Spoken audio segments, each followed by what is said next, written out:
கோலம் கண் கொண்டு காண்கின்றதே.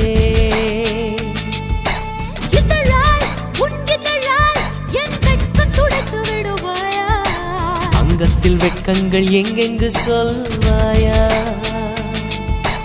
எங்கெங்கு உண்டு என்று பூவண்டுக்கு சொல்லாதிருக்காய். அது தான் தேடி உண்ணாமல் பேரின்பம் வராதிருக்காய்.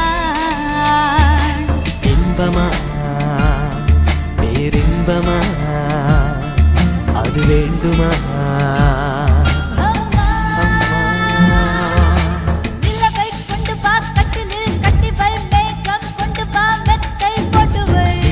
பிடித்தேன் கட்டிலில் கட்டினேன் மேகம் பிடித்தேன் மெத்தை விரித்தேன்.